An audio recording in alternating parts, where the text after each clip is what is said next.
Let's talk about The Stolen Heir by Holly Black. Hello, fellow book nerds. This is Gabby, and today I have another review for you. Bit of a surprise for me because I totally forgot that this book was coming out, and then all of a sudden everyone was like reading it, and I was like, well, I gotta read it too. And the fan art looked so good, so I just wanted to give it a shot. I read it, and I'm ready to give you my thoughts. So, The Stolen Heir by Holly Black is a companion series, I guess, to the Cruel Prince series by Holly Black, and that series follows Cardan and Jude, who one of them is an elven fae king. She is a human raised in Elven Kingdom. It's enemies to lovers. It's pretty good. It's definitely addicting. The main reason I read it was the relationship, and in this we follow Oak, Jude's brother, who is the prince of Elfhame, which is the Elven Fae Kingdom, and Wren or Wren, who is a stolen changeling. So when she was young, she was found in the snow by humans who thought she looked slightly weird, slightly blue, but you know, whatever. She got adopted and brought up in a human family. But when she was 5 years old, I think, her fae mother and father came to collect and kind of ripped her away from that good life to be the queen of the court of thief. So Suren is kind of a magical creature, so is Oak, and we can talk about that in a little bit more detail later. So as usual, if you've not read my reviews, I'm going to talk plot, I'm going to talk writing, I'm going to talk characters, themes, and you can find all the timestamps down below. But yeah, let's get into it because I had no idea what to expect. And it was a wild ride. Okay, as usual, let's start with a little bit of writing section. So I think the author just improved so much from Cruel Prince. And this wasn't totally shocking to me because, you know, every Cruel Prince book was better than the other in terms of writing. And then I read the author's Book of Night, which is her like, I think adult, like a completely separate series. And no one likes it but me, but I really liked it and I thought it was well written.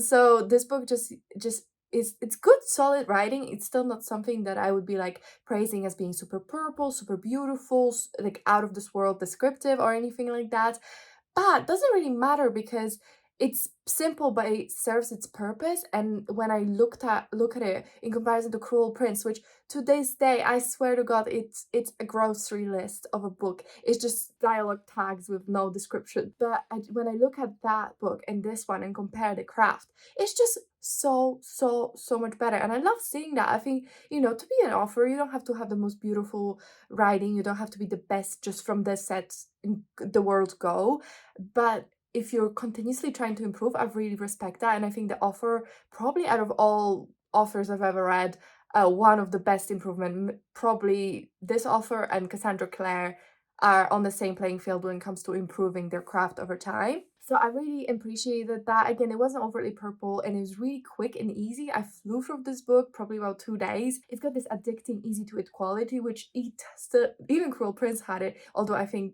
there it suffered because it was easy to read because it was literally just dialogue tags.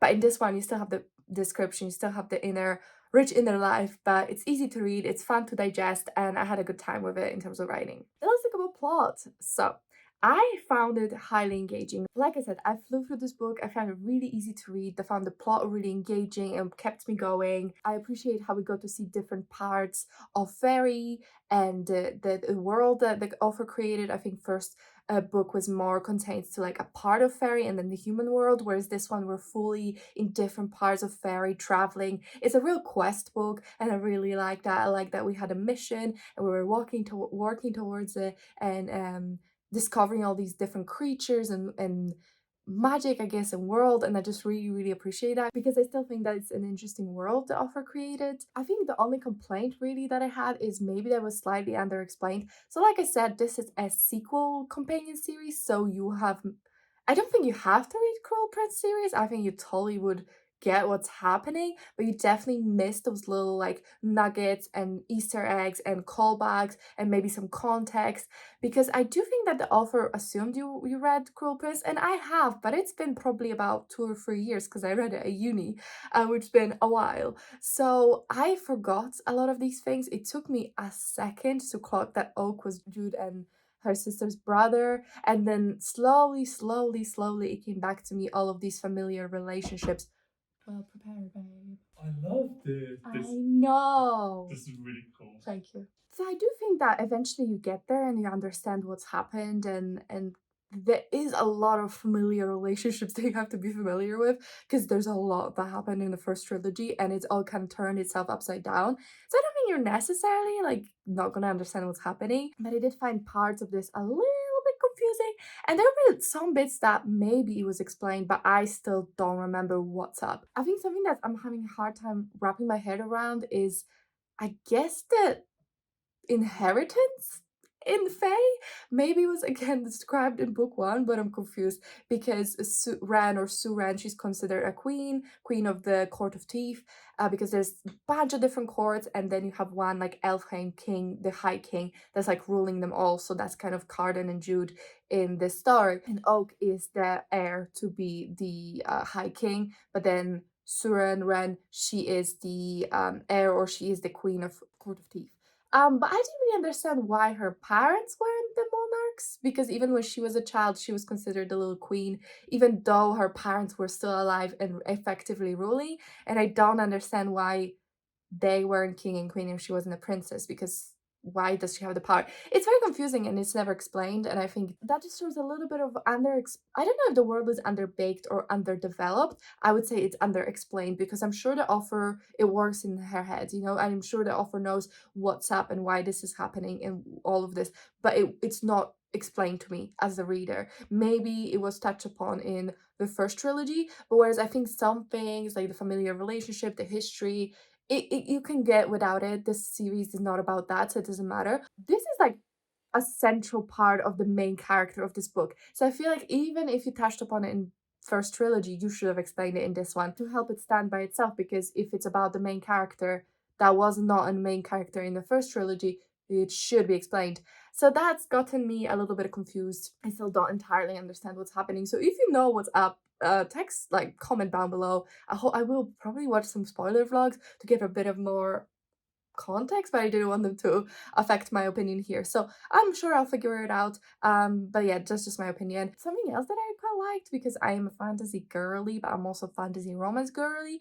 And the first book, I think the best part about the books was the relationship. Like Cardan and Jude just had such good chemistry. The author's so good at writing chemistry, and Jude and Cardan, like, it was sparks flying, absolutely amazing.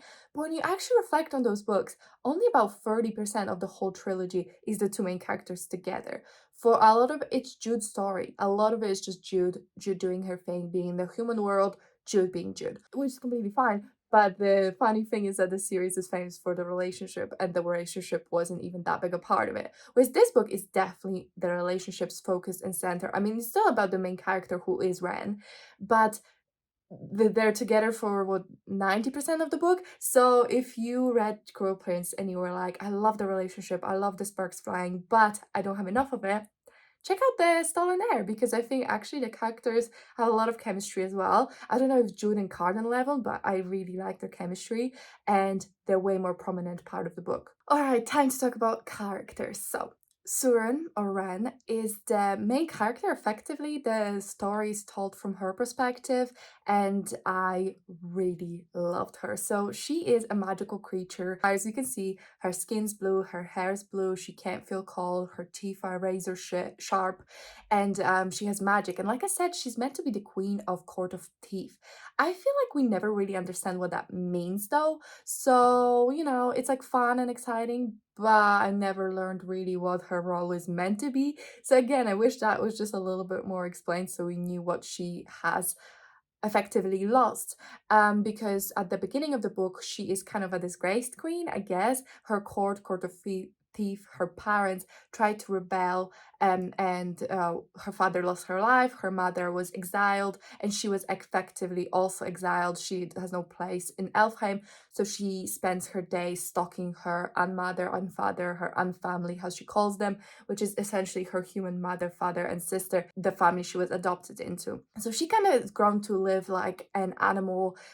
She doesn't really talk to anyone. She lives in the woods and stalks her family all day. So it's kind of a wild character, and I think you really see the story of her coming out of her shelf and her being coming going from being, you know, an abused child to this neglected adult, and how that's progression is evolved. But I really, really liked her character. I think you grow to have a lot of empathy for her. You really feel the journey she's been on, the abuse and struggles she's gone through. I think even with Girl Prince series and Jude, I always had a lot of sympathy for her. And Wren, I like her so much. I think she's just really, really sympathetic. She has so much empathy for others as well, is an incredibly kind person, really, and despite everything that she's been through, gone through, and had to endure. I think that's really an underrated archetype of a character, just someone kind. And I think seeing her progression and how she finds people she can maybe trust, and then can she trust them, and then if there is a betrayal, you know, how that affects you and her because you're kind of going through this together. I think that was really cool. I think she grows a lot throughout the book, and I really enjoyed her story. I am so intrigued by where we left at the end of this book. This is a duology, so there will be a sequel, and I will be 100% reading it because I'm so fascinated by the way her character progressed and how that evolved. And at the same time, it makes total sense to me, and I didn't feel like it was contrived or anything like that. I think through what we've been through with her in this book and previous books, it just makes sense. I just describe her as someone who's strong, capable, still kind, and needs love, basically. Now, Cardan? No, Oak. Oak is, like I said, the heir to be the next High King, the brother of the main character of Cruel Prince. And when we meet him in Cruel Prince, he's just a child. And here he's like 18, I think, and Surin's 19. So they're both teenagers on the cusp of adulthood. And you really kind of see how being the High King heir, or heir to be High King, the prince, how that's affected him. And you see again, I think you see this progression of the little boy and what he's grown into, which I really enjoyed. And I think that was done well because we are met with Oak as a certain character, but he's also like 10 or something, and children are just pricks. So you kind of get that feeling that he's grown a lot and he's matured a lot, and maybe weren't there for it. But I'm really enjoyed seeing that progression. I think he's a lot of charm and a lot of charisma, but there's like definitely you can feel something simmering under the surface. His whole thing's how charming he is, and I think all of that is really fascinating, really well done. His character I found really intriguing because his personality is really complex, and you keep uncovering things about him, and you kind of never know where you stand because again, we met one kind of character, he's a kind of a different character here, and I really like that. The chemistry between two characters was impeccable. I really liked the stories together. I even felt the compulsion to underline some stuff. So I think it was all done really tastefully, and the romance is good, and Holly Black can just bring it in terms of character chemistry. Then we have Tiernan and Hyacinth. So Tiernan is a soldier who's assigned to be guarding Oak essentially, and he is the stoic, mean guy who doesn't like Surin at the beginning, basically. And then Hyacinth is a ex-boyfriend, basically, of Tiernan, who was cursed to be turned into a hawk because he was part of this uprising plot that Surin's parents were a part of. He's a prisoner in the beginning of this book. There is this like ex-couple kind of vibe with them, and I feel like I should know more about them from Cruel Prince series. I honestly do not remember them at all. Maybe their names sound vaguely familiar, and I'm sure I would really appreciate this more if I actually knew what's up, but because I don't remember them, I think they were fine. Like they still stood well on their own in this book. I do think maybe I'm missing a little bit of context to care a little bit more, but overall I do still think the author managed to like, even with me remembering absolutely nothing about them, made me care and about them and their relationship and make them quite good characters. Then I just wanted to mention Jude and Cardan in case you were wondering how big of a part they have in this book. It's basically none. They're mentioned several times, and obviously Oak talks about his sister and the Cardan and stuff like that, but they never show up and we never see them at all. Maybe a flashback, but I don't think even a flashback. So if you're here for Jude and Cardan, they're not here.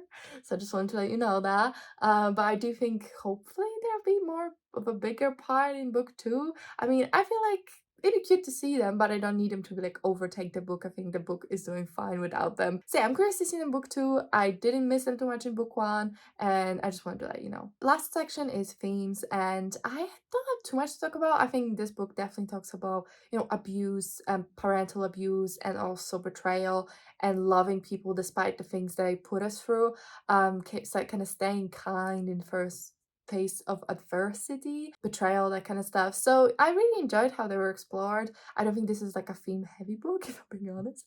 Or maybe I just didn't see it. But definitely, I think something that I found quite powerful and musings on that interesting was kind of control and exerting control with force or magic over other people, and whether you could ever truly love it was if it was influenced by magic, or you control someone, or you give them orders, like, can it really be love, kind of thing. I don't know if it was super explicit, but I think that's kind of what I've gotten from the conversation and the kind of interesting bits I found there for themes. All right, time for just some overall thoughts. I did really like this book. I thought it was cute. I really could not put it down. I love the book that's addicting and fast to read. I thought the relationship had chemistry and was really well executed, and I'm overall super excited for the sequel. I'll definitely be picking it up. I ended up giving this book 4 stars, which is quite high considering I think Cruel Prince is more like a 2 if you consider everything, and then like push it to 3 because it's a good romance. But I think this book is really solid. I'm really impressed by Holly Black and how much her writing improved. And yeah, I think I would highly recommend it if you like fantasy romance. I would highly recommend it. Obviously, it won't be for everyone, but if it's your thing, if you're interested because you kind of like Cruel Prince and you might want to pick this up, I would 100% recommend, because I think then it's your thing, kind of thing. I really hope you enjoyed this video. If you did, if you comment, like, and subscribe, I really, really appreciate it. Let me know in the comments what you thought about the Cruel Prince, not sorry, the Stolen Heir, and are you going to be picking it up? Let me know. Thank you so much for watching, and I'll see you in the next one. Bye!